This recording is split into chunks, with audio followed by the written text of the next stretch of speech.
And you are live. Thank you. Good evening and welcome. We are here this evening to discuss the Melvin Avenue traffic calming project. I have some folks here to talk to you about the history of the project, the intentions, some proposed changes, things like that. We will go through, I will ask for some introductory remarks from a representative of your community association, from your alderwoman, Karma O'Neill, and then you'll hear from Lisa from our Public Works Department. She is the traffic engineer as one of her many roles here in the city. And she will offer a presentation about this project. After that point, I will take questions from the residents who are standing by and waiting. And at that point, I'll ask you to raise your hands and I'll call on you one by one. But during the presentations, I won't be bringing anyone forward from the waiting room. Okay. So Karma, did you want to kick us off with some comments? Sure. Thank you very much, Hillary. Welcome, everybody. I know that this has been a long and drawn out process, but I think that we are coming to a really great conclusion, and I appreciate everybody's help and assistance. I know that the board has been working diligently for almost 2 years now, a little bit longer than that, I believe, to help with the traffic situation on Melvin Avenue. And then I know that a lot of residents have also weighed in on that. And it's really important that the community all understands the common goal of keeping the neighborhood as safe as possible with traffic and the changing traffic patterns that we've seen over the past 10, 15, 20 years. So I would like to remind everybody that you are a community. You are all very much a part of the community, and give a hands up to the board who has been working so diligently in putting this plan and proposal together. So I look forward to hearing the comments and finding out exactly which direction we're going in. So thank you. Sorry, I'm on my email trying to send people invitations who requested them very late. John, would you like to give us some comments from the Community Association? Sure. Thank you, Hillary. I have a few thoughts. I know this has been a long process for everyone, particularly those that live on Melvin. I really feel that the city has acted in good faith on this issue, trying to change their plans to minimize parking issues and the inconvenience that the traffic chokers, do present for some folks.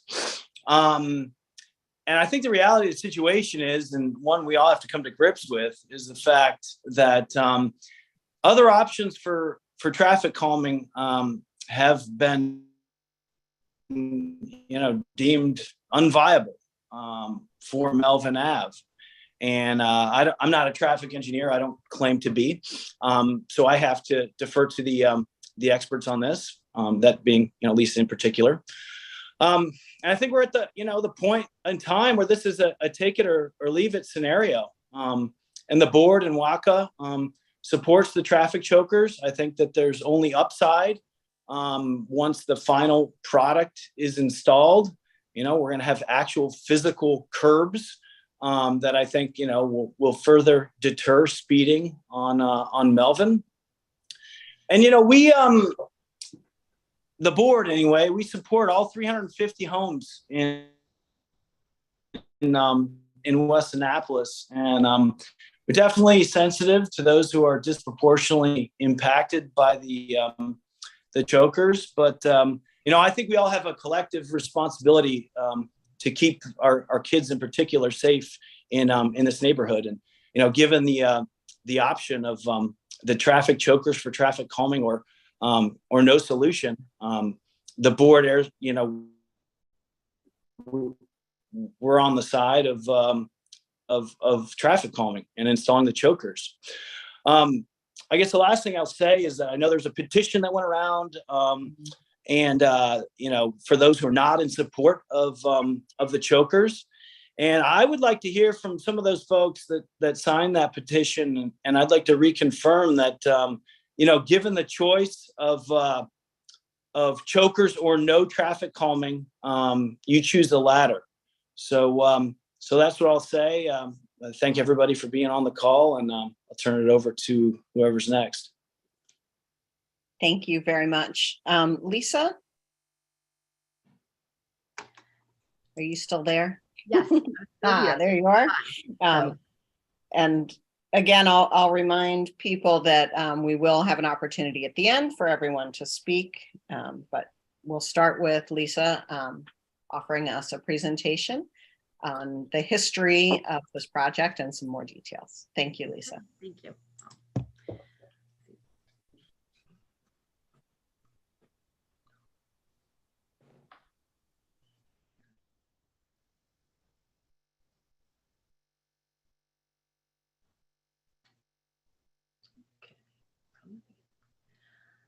Good evening, everyone.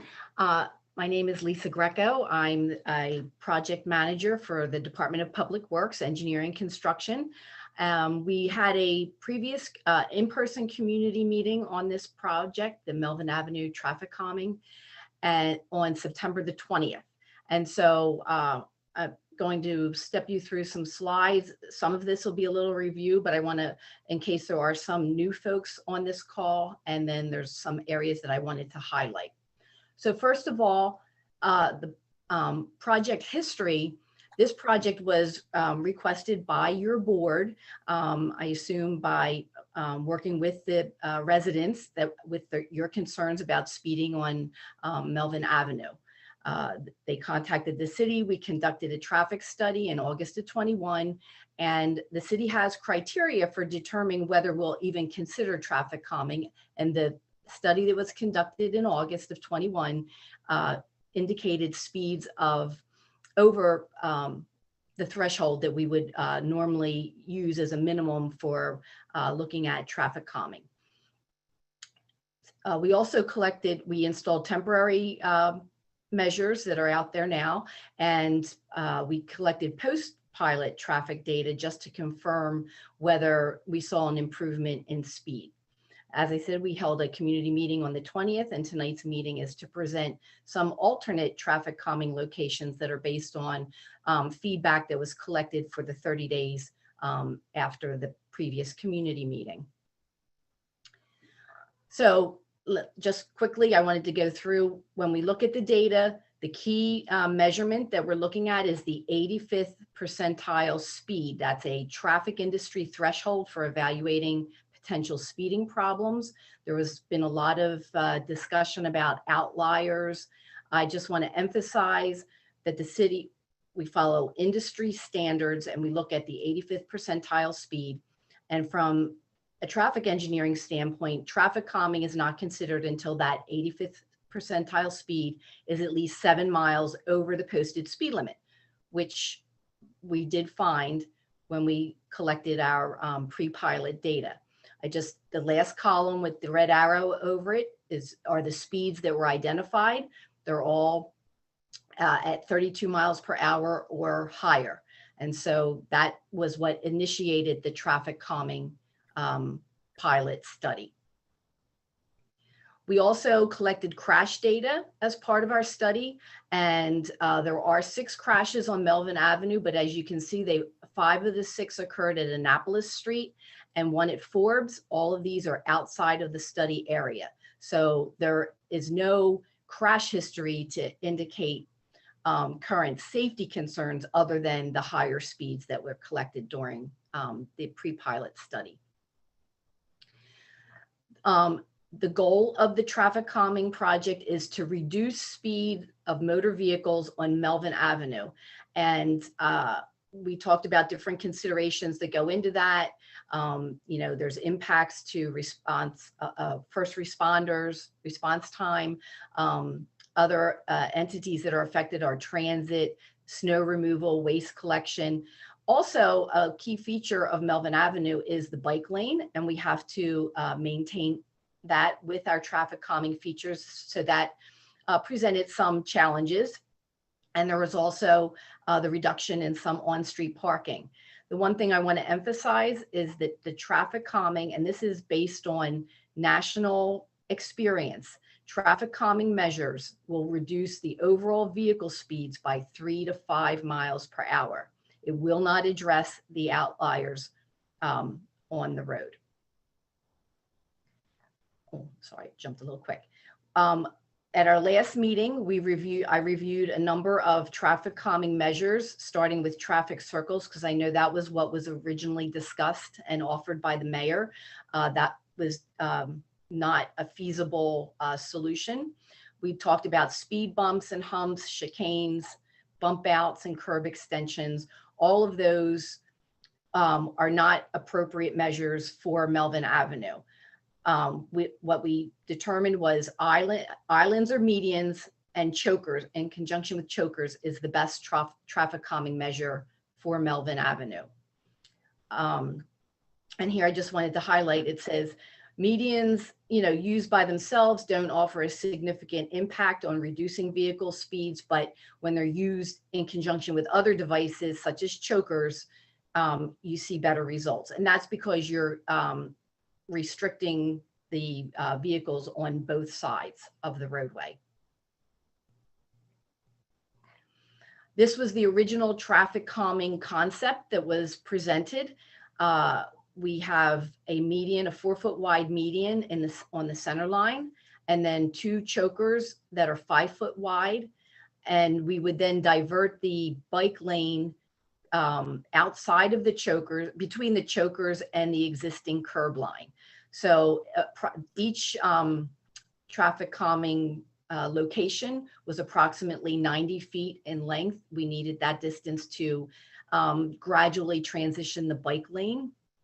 And we did try to look at locations where would have the minimal impact to driveways. It was challenging to locate. We picked 3 locations, but it was challenging to find them where you didn't impact driveways. So this was the original location of the temporary chokers. And it was brought to our attention that the middle one is not drawn in the correct location. So the red arrows do indicate the location of the current temporary chokers as they exist in the field.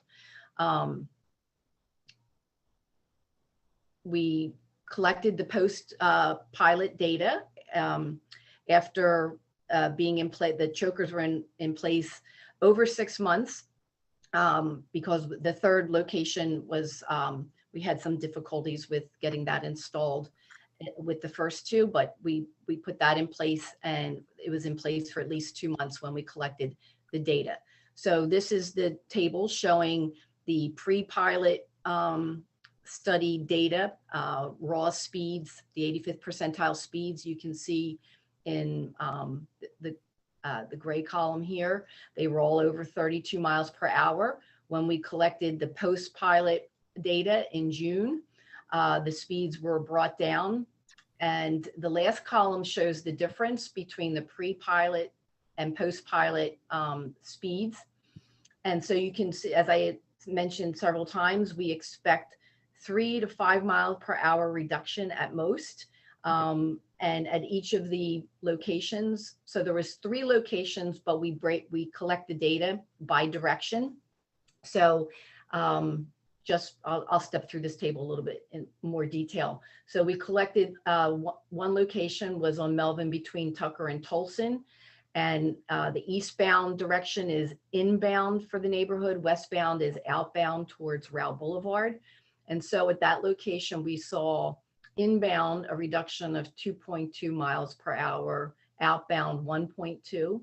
At the middle location between Tolson and Shiley, we saw a 3 mile per hour reduction in the inbound and 6.2 mile per hour reduction outbound.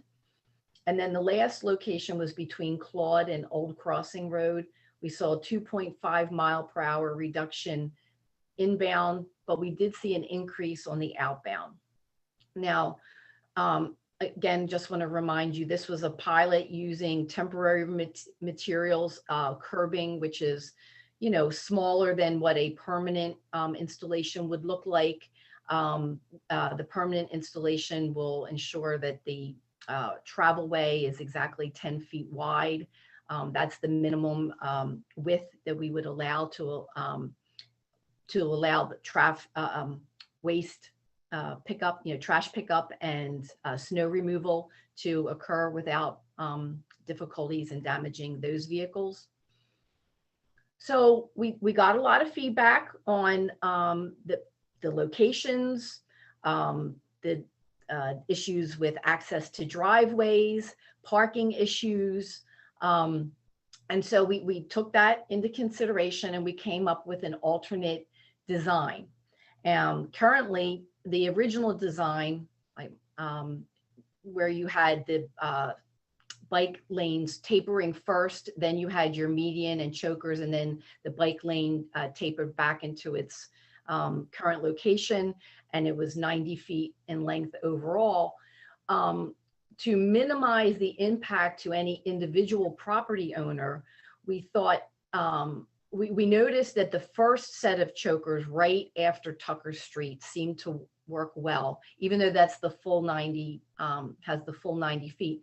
We looked to bring the other chokers closer to the intersections. So instead of this alternate design actually has two sets of chokers, but spanning an intersection.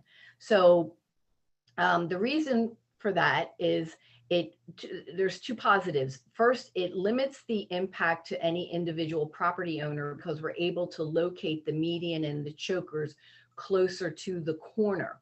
And then each block only has one taper length. So in effect, you're extending the overall length of the restricted section through an intersection. And so we felt like this was a positive. It would keep the traffic slower, and certainly at a cross street would also be a positive. We took into account that by locating the chokers and the medians closer to the intersection, you minimize the impact to the corner property because they have parking on the side street. As you can see in this image, some of the properties have off-street parking, but if on-street parking was still needed, you have the cross streets, the adjacent cross streets to utilize for parking needs. So we looked at this at one location at Tolson and a similar design at Claude. I do want to point out in this one, you can see that Claude's intersects, it's slightly offset. So on the north side of Melvin Avenue, Claude Street, the corners don't line up. So the series of the median and the chokers are aligned with the corner property on the south side of the intersection. So also the reason, another positive for this is by spanning the intersection for the bike lane, you taper bicyclists over and then they continue in a straight path through the intersection close to perhaps a stopped vehicle on the side street, so they're more visible. And then you pass through the second set of chokers or behind the second set of chokers and then taper back into the existing bike lane. So this we're proposing at Claude Street. So this is looking at the new corridor with new proposed chokers. Originally, we thought we would just have the sets of two chokers at Tolson and Claude. That increased the set of chokers by one. Originally, we had 3 sets of chokers. That would be 4. But we did hear from your board that there was a lot of positive feedback about the initial set that was located just east of Tucker Street. And so we are proposing to keep that one as well. So it's a series of 5 sets of medians and adjacent chokers for this whole corridor spanning from Tucker Street through Claude. Old Crossing. The other reason for moving that last set of chokers to Claude Street was the post-pilot traffic data that was collected still showed higher speeds in the eastmost end of Melvin Avenue as you approach Wardour. So we moved that set of chokers to Claude Street. Again, some examples of what a permanent installation will look like. The bottom two photographs are in Anne Arundel County. I use the lower right hand is on Shore Acres Road. That shows a median and chokers on the side. They don't have a bike lane, but you can see the chokers are immediately adjacent to the travel way. I included the lower left-hand corner image more from the to show the signage that would be on the chokers. The city would install the keep right sign, and there would also be the yellow diamond. It's a reflective diamond.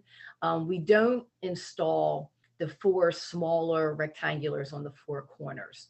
So that gold diamond, reflective diamond, you would have one of those on the leading edge of the median and the choker, so that for at nighttime when cars are approaching, they can see that there's some type of obstruction adjacent to the roadway. The top photograph was to show the landscaping opportunity. You could create a nice landscape for Melvin Avenue, for that corridor, and break up that long straight roadway. We've recently installed chokers with a crosswalk over on Chesapeake Avenue in Eastport, and the Eastport Association is going to be landscaping them. It hasn't been completed, but I expect that will happen in the near future or at the appropriate planting time. And so you can see what that might look like. If your community wants to go forward with the median and chokers and would like to landscape them, the city is amenable to that, but we would need to enter into a maintenance agreement with your community association.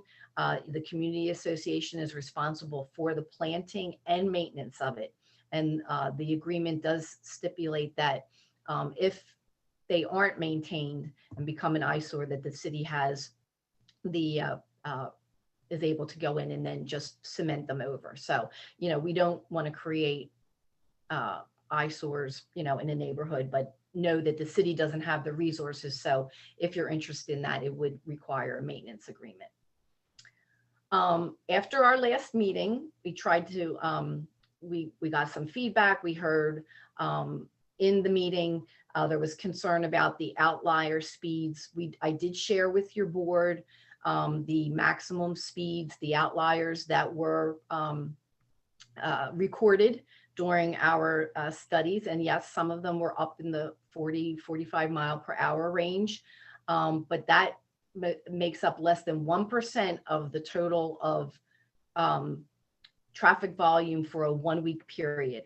And as I said, with traffic calming, there is no traffic calming. Even speed bumps, which the city does not do, will not reduce through speeds more than 3 to 5 miles per hour. So you're never going to get motorists that are traveling 40 miles an hour, down to 25. And the other thing is that, as I stated at the beginning, the city, we design traffic calming based on that 85th percentile, and it doesn't change, the outliers don't change that decision. So we feel like traffic calming is warranted here. We've done a pilot and we've seen some reduction in the speeds. We heard the request to look at alternate locations, and we've done that. We've even come up with a slightly expanded design and to extend the corridor that's subject to traffic calming, and also relocated one of the locations to the area where we are experiencing the highest speeds. We did have a request for stop signs as a means of controlling speeds, but we follow national engineering standards. It's the Manual and Uniform Traffic Control Devices. While they're national standards, they are reviewed by each state and adopted by each state, and it specifically states that like a multi-way stop. So each of the cross streets have stop signs on it, but Melvin does not. And if we were to add a stop sign on Melvin, it becomes what we call a multi-way stop. And while multi-way stops can be useful safety measures if certain traffic conditions exist, but the safety concerns associated with a multi-way stop is that pedestrians, bicyclists, and all road users then expect the other road users to come to a complete stop. But when you install stop signs that aren't warranted, and typically a multi-way stop is used when the volume of traffic on the intersecting roads is approximately equal, that's not the case on Melvin Avenue. Melvin's your main road. All your intersecting streets are smaller side streets with lesser volumes. And so what happens when you put in a multi-way stop that's not warranted, people on Melvin know most of the time when they're approaching Tolson or Claude or Shiley, there's not a car there. They don't come to a complete stop. They may slow down a little or not at all. And that's where you introduce safety concerns. And in this manual of uniform traffic control devices, it specifically states that stop signs should not be used for speed control. So we will not be installing stop signs. That's not an option for traffic calming. We had a request for speed enforcement, and Officer O'Hurley is on the call with us and can speak to that. He indicated that he personally had gone out on the 4 dates that are noted to September 23rd, which was just a week after our last community meeting, and 3 subsequent dates in October. And, he issued some warning, but didn't really, no tickets were issued. At the end, if anybody has questions for Officer O'Hurley, he can certainly address them and speak to his observations while he was out there. In the interest of trying to share information, Hillary set up a traffic calming page on the Melvin Avenue traffic calming page on the city's website at the following link. We can share that again at the end of the presentation. That's all that I have for now.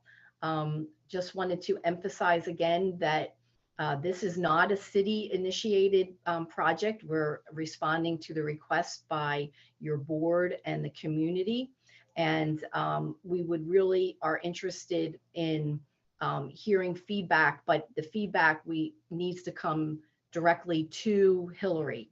She's set up an email, boards@annapolis.gov. And so I'm going to at this point, open it up for questions.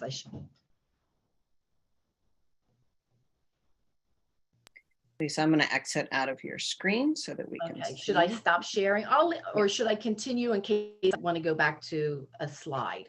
No, because I need to be able to see the people Okay. in order to call on them. So I will stop sharing then. I think I already pulled it Oh, down. you did? Oh, okay. Yeah, thank you very much. Okay, so folks that are in the waiting room, we do know that you're there. And I just wanted to say one more thing before we start taking questions or comments. And that is that we will have an opportunity, if any of your friends and neighbors were not able to join us tonight, this meeting will be on our YouTube channel, the City of Annapolis YouTube channel. And so people can watch it later and they can submit comments through me, either through the email that you all have by now, the boards@annapolis.gov, or they can submit comments by mail to City Hall. I can be reached at City Hall, as well as calling the mayor's office at 410-263-7997. And I'll send all that out through your community association as well. So there will be ample opportunity beyond that.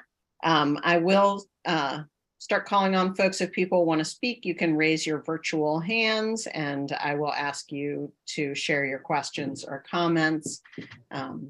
And I'll do that one at a time. So I'll move you forward. So when I'm going to start with Jack Eggleston. And you'll be asked to become a panelist. And I apologize in advance for all the names I'll be mispronouncing this evening. Mr. Eggleston, if you would like to unmute, and you're welcome to turn on your camera if you would like to, but you're not required to. Good evening. Hello. John, at the beginning of the meeting from the board, WACA board, had asked people that had signed the petition to comment. I was one of those folks. And at the time I had concerns that I didn't really see much results from the chokers. And I knew the parking issues, and the person bringing the thing around, I was sympathizing with the parking. But since then, with the presentations, Lisa and her folks have answered my concerns. And with the modifications, I'm now in favor of the chokers. So that's all I wanted to say, was because John had asked for comments from folks that had signed the petition. So there's one comment, and I don't really need a reply for anything. I just want to say that I was now in favor of the modifications that Lisa has talked about tonight. Thank you. Thank you. Thank you very much, sir. And I will say, just in case anyone didn't see this in the email, that the comments are limited to 3 minutes per person in order to make sure that everybody has a chance to speak tonight. Sorry. Okay, Miss Cockrell, Lorna Cockrell, I will move you up now.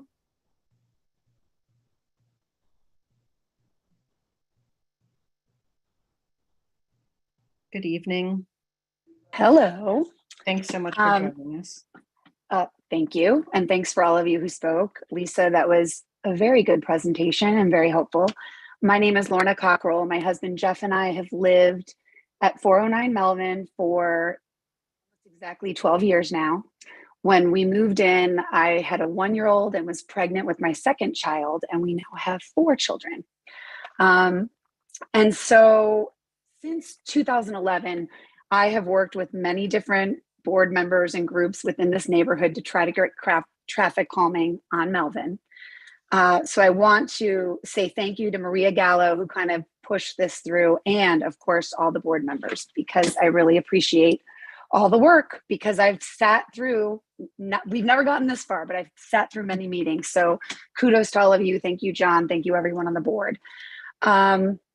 So I did want to bring up the fact that my husband signed the petition, and we love the neighbors that brought the petition by, and he signed it not knowing that it was chokers or nothing. Because so at 409 Melvin, we're right there where that first set of chokers are. So, but and my husband and I sit on the porch all the time, and it doesn't really appear that they slow people down, but the chokers are far better than nothing. Again, I've lived in the same house for 12 years. So thank you. We want to remove our name from the petition because we really are for the chokers. They just weren't our first choice. And I do have a question. I was paying attention, I swear, Lisa, but you may have said this and I missed it. Why wasn't the Melvin one spread out? Because from what I understand, it wouldn't really move. It'd still be in the same place where it is near my home, but it would have spread across Tucker. Why wasn't that done on those chokers? Well, originally we had 3 set. I'll say cost. The original was to put in 3 sets of chokers, and when we changed the design to span intersections, it added a set of chokers. So we were proposing 4 sets over two intersections. And then the board said, everybody really seems to like the first location. There doesn't seem to be any issues. Yeah. So we're just leaving that as is. Okay, that's fine. And I think you did say that now that I hear it. I guess that's all. We're just for the chokers. Thank you all again. And if, is it Lieutenant O'Hurley? I'd love to know what the threshold is for getting a ticket on Melvin. I don't think there are a lot of speeders. I just want to know for personal stuff. Thanks, everybody. Bye. Thanks, everyone. Thank you. Maria Gallo, you are next. Let me move you over here.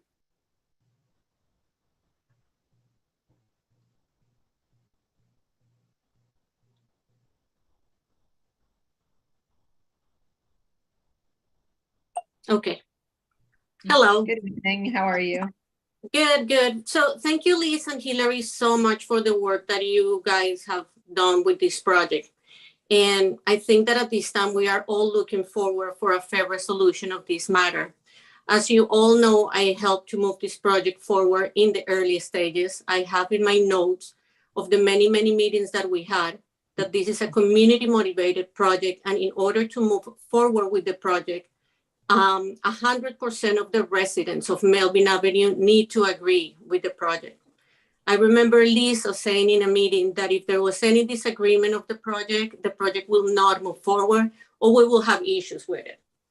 I worked hard for an outcome that will favor the whole community and gave different ideas to the city and tried to reach an agreement that will favor all. At the same time, this is a community and is the majority who has to decide whether we want to move forward or not with the project. At this time, it is my understanding that there is a significant number of houses on Melvin Avenue who do not believe that the chokers are a good solution and they are not seeing any significant difference with the speed.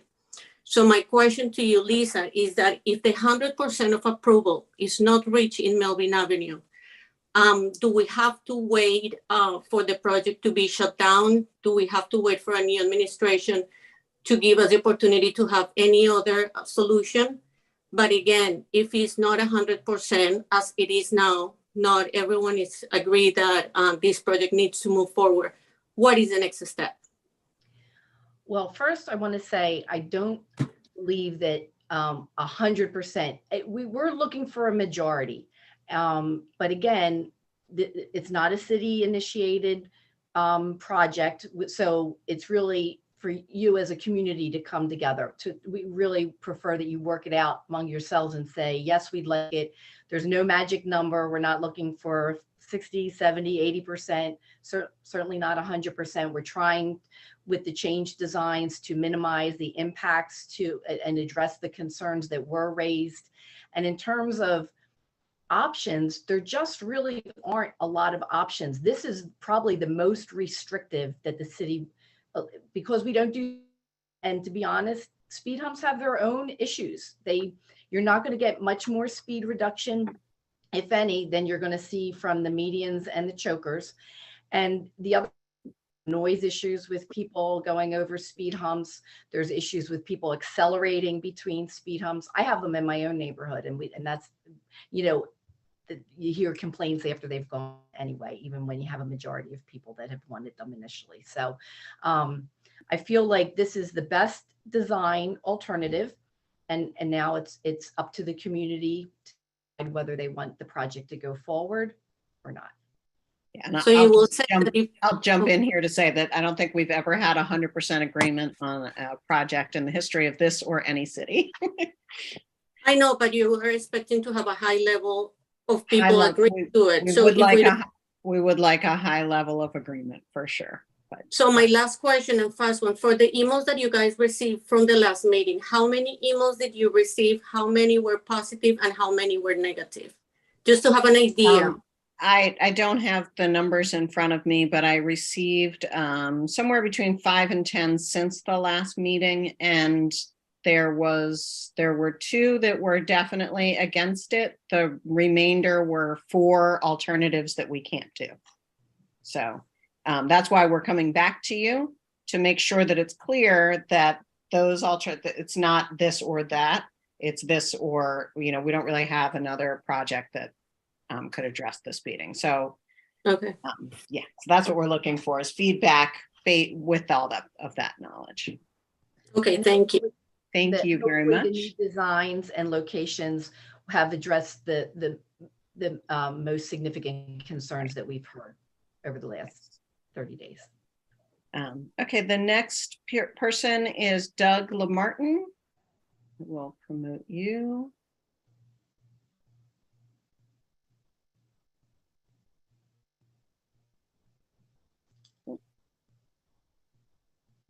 Try that again.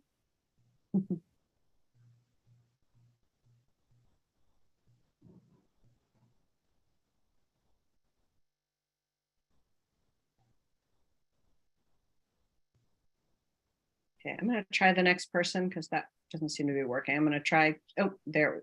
No. So when you get a pop-up, when I try to promote you, make sure you say yes and not decline. Mr. Seymour, Chip Seymour.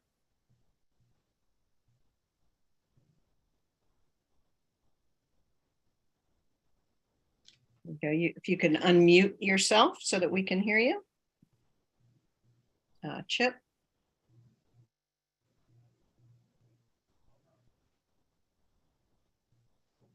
How about now? Yep, now we can hear you. Oh, good. Thank you. Lisa took all my points away. I'm going to keep this very short. Great briefing, Lisa. We've lived here 33 years. We've seen one young man get hit by a car.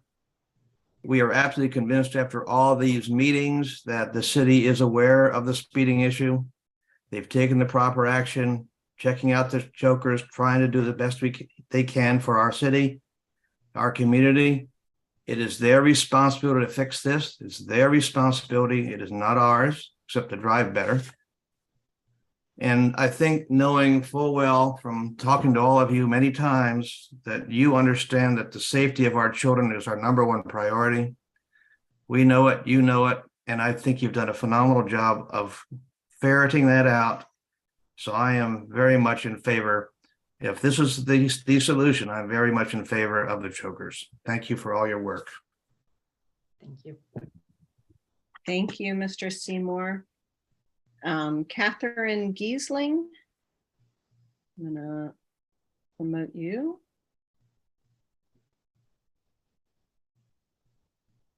Thank you.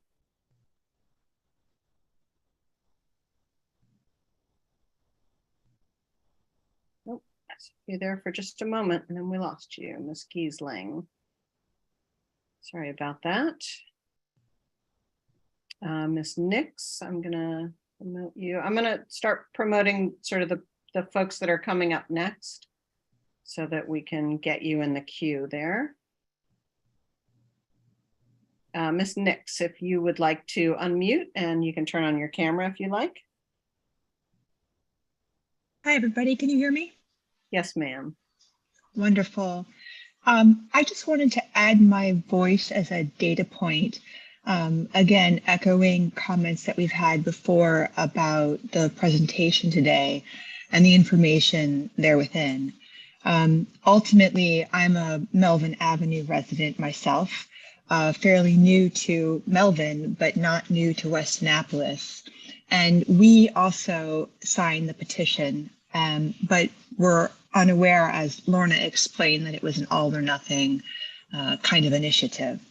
And given the data that Lisa showed, clearly there is some effect, and I think that some effect is better than no effect. And I think at least in the consciousness of the community, it also shows a mindset towards action. So just wanted to say that, like a couple of the other voices that have gone before me, we are really appreciative that the city has taken an interest in this, has listened to all of the evidence or data points or opinions as they are, and are taking action. And I'll keep my comments short and just maintain our appreciation. Thank you very much, Miss Nix. Miss Giesling.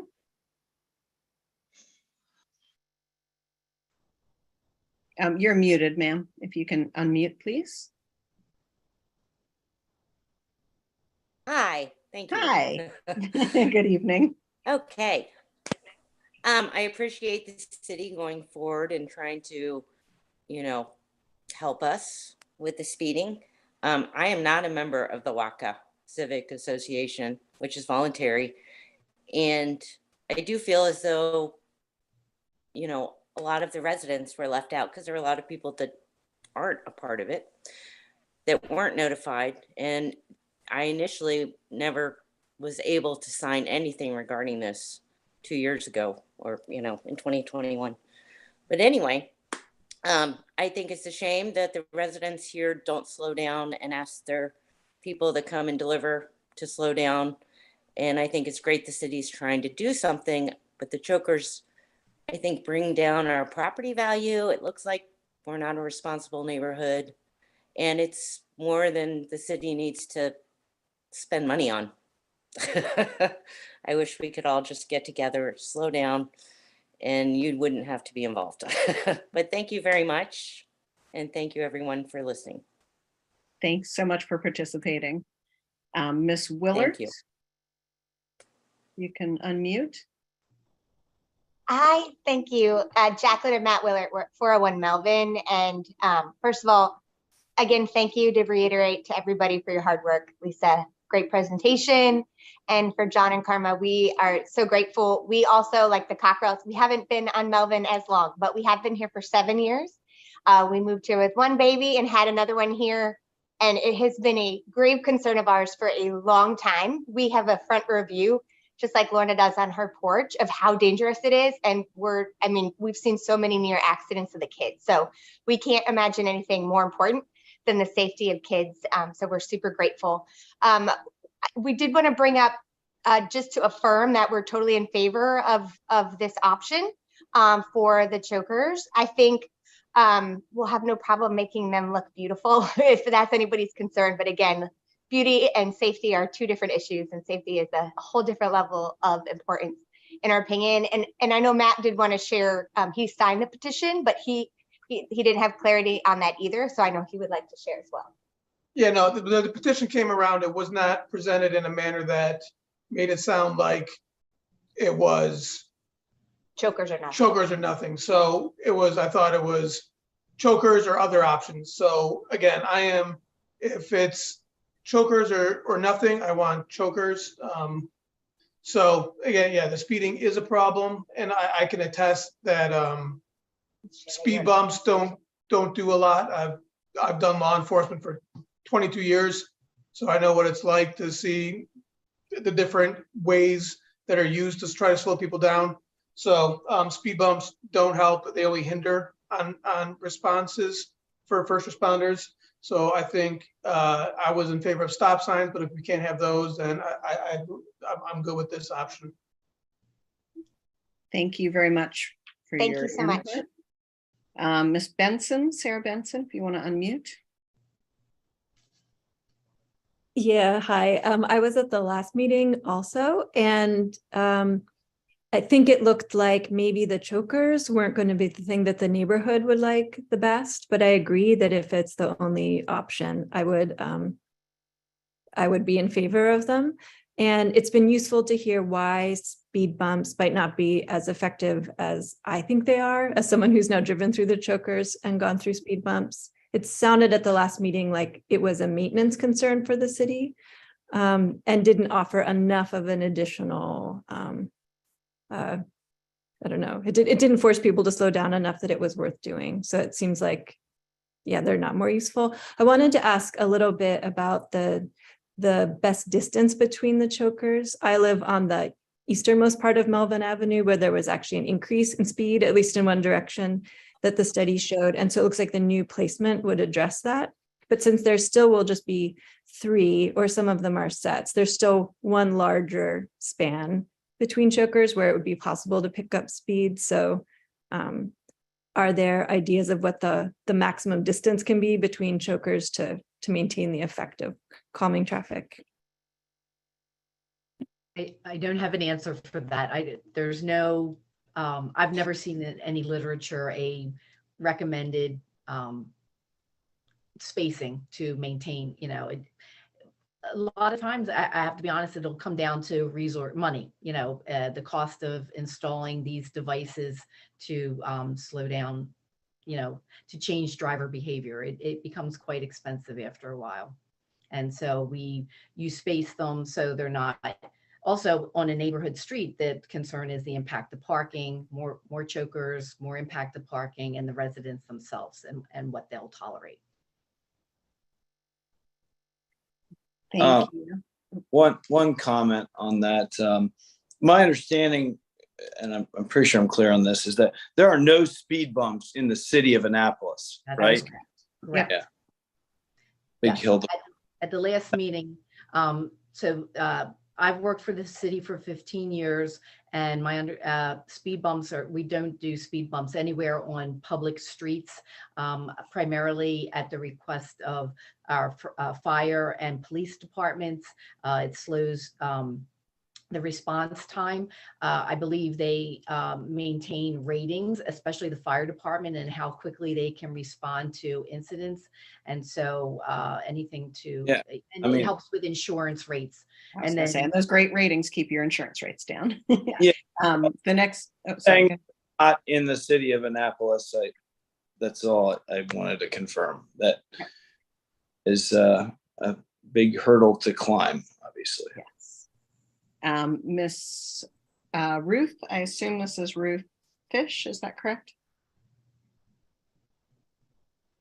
Hi. Yeah. Good evening. I'm Ruth. I live at 410 Melvin, which is directly in front of the first set of slowing devices, and I am incredibly in favor of them. I think they're great.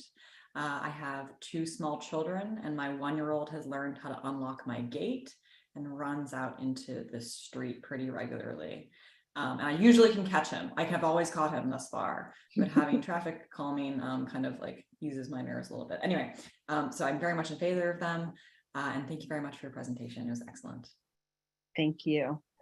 Next is Priscilla Hart. If you want to unmute. Sure. Hi there. How are you all? I'm a resident of Melvin Avenue, 212 Melvin Avenue. And I appreciated all the points that you made. I did first want to ask, apparently disabilities wasn't mentioned as being an exemption for having these in front of one's home. So I'm just curious about that, because that was the issue that I brought up. And I'm confirming with you all now that that has been confirmed, that will be recognized by the city. I can address that question. If an individual with a disability needs the parking space in front of their home, there is a program through the state of Maryland that they can apply for. And Which I did all that. So I'm asking. I was giving the information for the public. I thought you wanted. Perfect. Go for it. Yeah, please do. So that's the process. And once that process is completed, that area is designated as a parking spot for the individual in front of their home. It's not a general handicap parking spot. It's specific to that individual. And that would preclude us from doing something like this at that location. So that's gone through for me then. In other words, I'm just confirming with you now that that exemption has been made. As far as I know, you haven't completed the state process to get a designated spot, but the fact that the choker has moved, the one that was previously going to be in front of your house will not be in front of your house in this. Right. And you did say the second step was optional, which is getting a whole sign in front of the house as opposed to not optional. That's the only way that we can designate the spot. It has to be authorized by the state of Maryland. We don't do the designation. We just install the sign. Okay. You did say when I spoke to you over the phone last week, though, that it was an optional second step. So apparently that is no longer the case. It's never been optional. That's the way the program works. Okay. I do want to also say, I appreciate all the points that you all have made. I do think it's important to have an in-person meeting in December for all residents of Melvin Avenue, because with just having WACA members, I fully appreciate that participation. Melvin Avenue residents couldn't participate in full this evening. And that's because it went only out to WACA members and not via flyers, which had been done. We placed flyers on every home on Melvin Avenue. Today? And yes. this video, sorry, let me address this, please, John. We put out flyers, a Facebook post, we put out an email. Whether or not you choose to be a WACA member is your choice, but other than Morse code, I'm not really sure what else we could have done to get the word out. I was just asking, did the city put out flyers for this meeting at every? Yes, ma'am. Yep. I didn't get one. Did everyone else get one on Melvin Avenue? Just on Melvin, we only placed the flyers on Melvin Avenue, not the entire neighborhood. But yes, all the houses on, ma'am, if I could finish. Sure. All the houses on Melvin Avenue did have a flyer placed at their gate or at their door. If they had a closed gate, we put them at the gates. So this is this week. And we have a 30-day period where people can comment. At the end of this session, I'll talk a little bit more about that. So there's lots of opportunities to comment, but there won't be another public meeting. Well, I was asking about that in any case, because for some reason, I am being told there's a step 2 I must do, although I was told it was optional by phone. And secondly, I didn't receive a flyer for whatever reason. But to return to the community in general, as Maria Gallo said, there should be more at this meeting representation of Melvin residents. There was actually, I understand why some people think this is better than nothing, because they think the petition didn't address that matter. But 16 out of 24 registered residents tonight on this meeting are from Melvin Avenue, just so you know. Sure. I mean, we're not that many gathered here in any case, but I just wanted to say that I think it would be appropriate to have an in-person meeting where Melvin Avenue residents have been fully invited to come. Yeah. I wasn't. Oh, go ahead. I didn't hear anyone. I'd be happy to find out from residents if everyone else got flyers. I didn't get a flyer for whatever reason. But I was also going to ask if it could be mentioned here that this petition, which was essentially a survey, you could call it, was out of 42 residents on Melvin Avenue.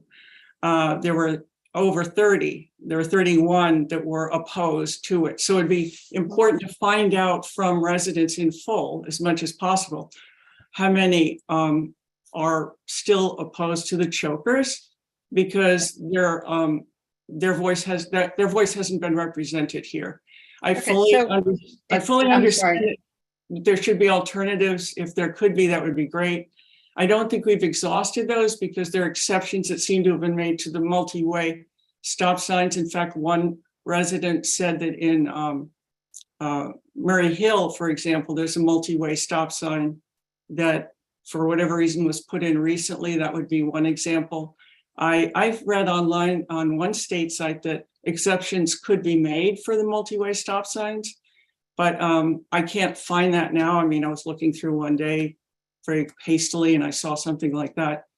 So I'm fully in favor of having safety for children. I just realized that on Melvin Avenue itself, there was a unanimous vote before. I mean, I don't know if there are other exceptions, as 2 people spoke here tonight, but there was a 3/4 vote in favor, in opposition to the chokers. And it would be good to have flyers go out for an in-person meeting in December. Just so thank you for your input, but we're at 5 minutes and we have a 3-minute. Okay, and Laurie Fowler is another lots of people waiting to speak, and so we need to move on to the next person. But anybody who does run out of time tonight, feel free to send me an email with your extended comments. Okay. Thank you. Our next person is Paul Niddle.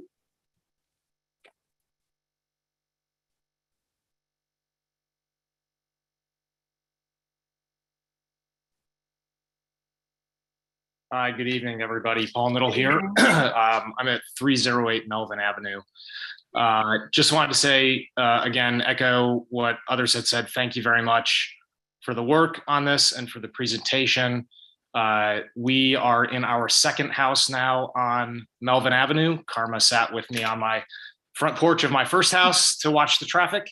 And this is a problem. And this sounds like a great solution, because it's the only solution. It's this or nothing. And I think that from the majority of the folks that I have talked to who would be impacted by the current plan for the chokers, everybody is in favor of it. So thank you very much for the work, and appreciate everybody else dialing in tonight and participating. Thank you very much. So if anyone else would like to speak, please raise your virtual hand. I don't see any more virtual hands up. Oop, there we go. Thank you. Ms. Chipovich, I will promote you to panelist.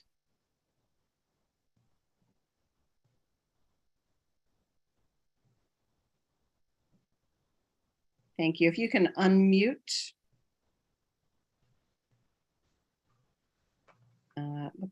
There we go. Yes, Good can you evening. hear me? Yes, ma'am. Okay, well, thank you. Yes, everybody's done a great job on this project. Appreciated Lisa's presentation. However, I don't believe that these chokers are going to have any significant reduction in the speed. You've said that the maximum improvement one might expect would be 3 to 5 miles per hour reduction. The data you collected shows it's significantly less than that. And I think once people get used to it, it's going to be the same, if not worse. They're going to learn how to get through the proposed solutions, the island and the medians. Excuse me, I have a cold here. So I'm against these solutions. I don't think they're going to work. I really would like to see if we can find some creative way to get the multi-stop signs put up. I too, I'm not an engineer in traffic. I looked through some of the other state resources, and other states appear to have found creative ways to decide to install multiple stop signs. I think that's something to consider. But if that is totally off the table, then I think going back to what John said at the beginning, it's take it or leave it. I'm in the leave it position. I obviously care about the kids and don't want anyone to get hurt, but I don't think they're going to help. So that's what my comment wanted to be. I did have one other question. So when this all started, one of the items that was stated was that due to the impacts, the approval of the residents who live within 3 blocks need to be approve it. So how is the city going to ascertain the approval position of the residents that are impacted within 3 blocks? So I have been That's it. Thank you kindly. Yeah, thank you very much for your input this evening. I have been collecting comments from folks, and I will continue to collect them for 30 days. And then there will be an assessment, including your alderwoman, your community association, and the traffic engineers. And director. So that's not, so the statement that it required, quote, the approval of the residents who live within 3 blocks. Yeah, no, I don't think on Melvin Avenue, unquote. The WACA board does not comprise those residents, to my knowledge. Correct. So we're not. That's not the WACA board is not the final decision maker. What we're looking for is we're looking for support from the community specifically, and that's why we did the flyering specifically to the most affected area, which is the residents on Melvin Avenue. I do have a list of every property owner or renter that has registered on Melvin Avenue, and I hope to hear from every single address on that 3 block area or 3.5 block area that's most affected. So are you going to email them or knock on their doors, or how are you going to? We are doing lots of things to try to get input, but if you, and this is for everyone, if there's anybody that you've talked to who hasn't already emailed me or called me or is on this meeting to participate, please encourage them to do so. Okay. Okay, thank you very much. Sure, thank you very much.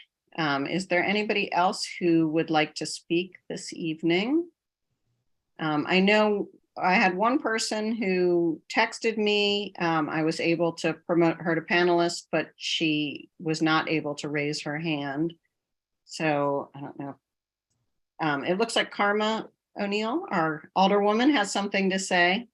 So let's hear from her. And in the meantime, if you have anything to say, please raise your virtual hands, or you can text me. Everybody received my email to get on this meeting. So you should have my cell phone number if you want to text my cell phone if you're unable to raise your hand but have something that you'd like to share.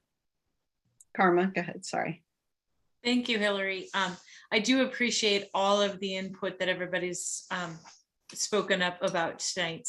I'm going to give you one example of a place where a newly installed stop sign doesn't work at the corner of Glen and Cedar Park Road, which is a couple blocks from my house.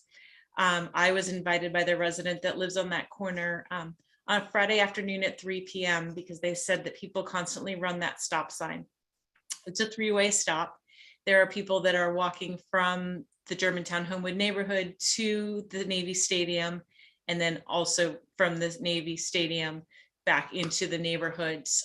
Lots of dog walkers, children. In the 15 minutes I stood on that neighbor's front porch, 7 cars went through the stop sign without ever slowing down. That's a stop sign that's been up for 5 years. We are in the process of trying to put up orange flags to remind people that that is a stop sign. But for everybody that thinks that stop signs are the magic answer, I'm going to tell you that they're not. I believe after talking, reading, listening to what Lisa has had to say in her report, extensive studies of other areas, that the chokers will in fact be a deterrent from people speeding, especially catching some of those outliers. I know we don't always count the outliers in our data, but the outliers are the ones that are most important. They're the ones that are going 35, 45, 55 miles an hour. And as I believe Rebecca Brenia brought up, there is a statistic out there that says that somebody being hit by a car going 25 miles an hour has a chance of survival, where a person being hit by a car going 30 or 35 miles an hour is a lot less of a chance. So anything that we can do to slow some of that driving down on Melvin Avenue is important. That's just my 2 cents for the evening. Thank you very much, Karma. Is there anybody else from the public that would like to speak? Oh, sorry, John, I didn't see you had your hand up. No, I just had a question, and maybe there's, like, I am very sensitive to those that have these in front of their house. We've heard from a few people tonight who are going to be directly impacted in terms of the chokers being in front of their house, Lorna, Ruth, and the Willards. But I guess I'm just struggling a little bit with this. And this is, I'm sorry that I missed the previous lady's name. But if these are not in front of your house and they're not impacting your parking or your driveway or whatever the case, like, I guess I just don't understand this.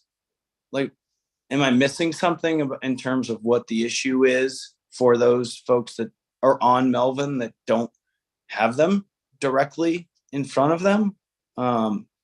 And maybe I am. It's entirely possible, but I'm struggling with that a little bit.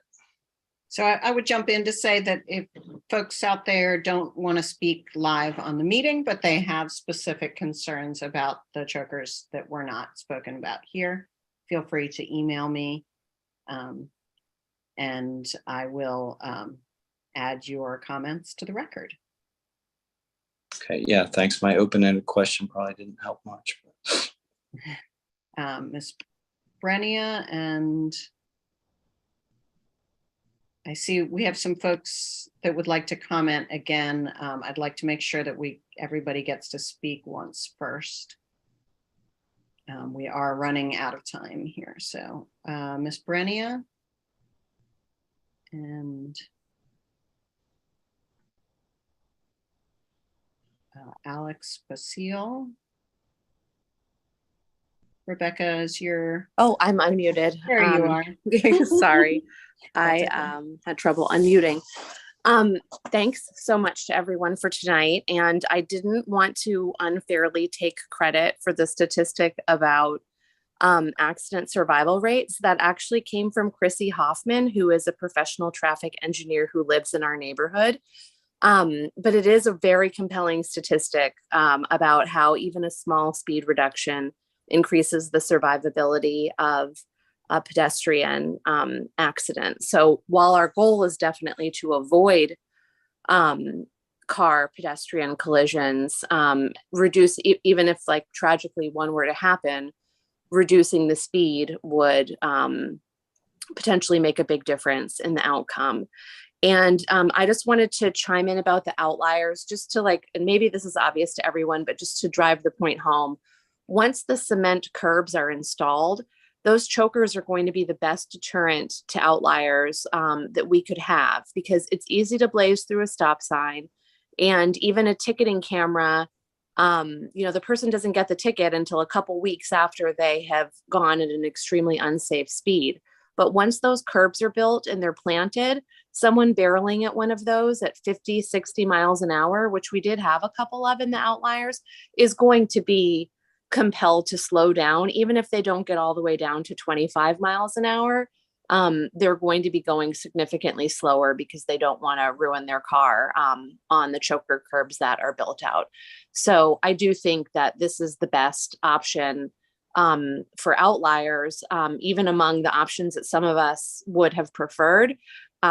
This one's going to be more effective to address that particular problem that a lot of us are concerned about. So thanks. Just wanted to add that. Thank you, Ms. Brenia. Alex? Hi, thank you. Hi, yeah, thank you. And thank you, everyone.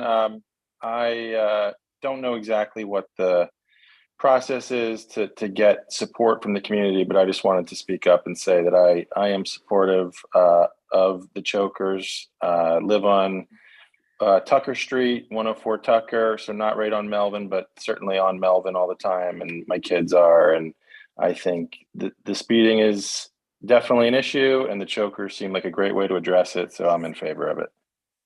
Thank you very much. Nate Betnam? Do you want to unmute?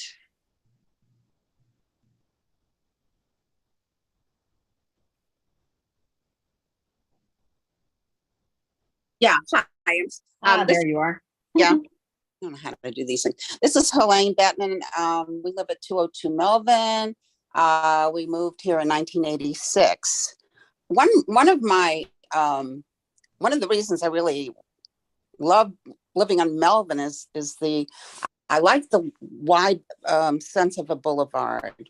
I have visual issues in terms of what do you call it?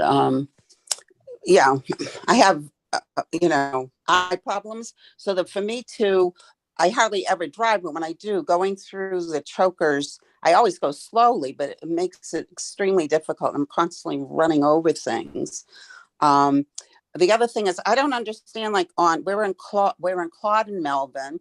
This bus, that's where the bus stops, and that's where the children stand. I'm not sure how the choker is going to affect, the bus, and I'm not sure how it would even turn around my car without going all the way through Wardour. So, yeah. So I'm not for the chokers. I think it's very difficult for some of people who are elderly. It's not everybody is young now. I was when I came, but not now. Okay. Thank you very much for your input.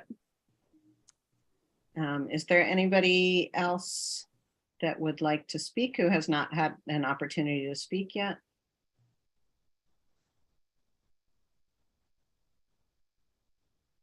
Okay.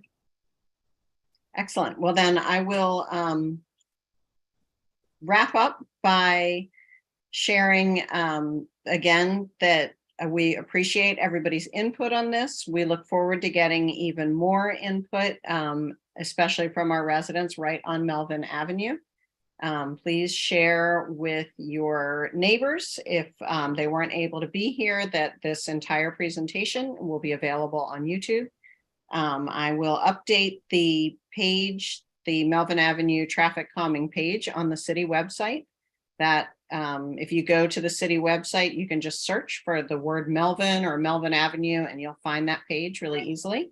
I'll update that page tomorrow to include the contact information for submitting comments. And please, if you're going to submit comments, submit your address with those comments, and I'll put that on there as well. We'll post it WACA Facebook page also. Excellent. And If there's any other, and any of the staff or Alderwoman, if anyone has any more comments. Thank you. Thank you all for being here. And I'm sorry that we don't have time to go back through and ask folks for additional comments. I do see some hands going up from folks that have already spoken, but like I said, feel free to email me or call me with your comments. Email being the best way, because then I have email or regular mail are the best way, because then I have a written record of your comments. So thank you all for being here, and I hope you all have a wonderful night. Thank you.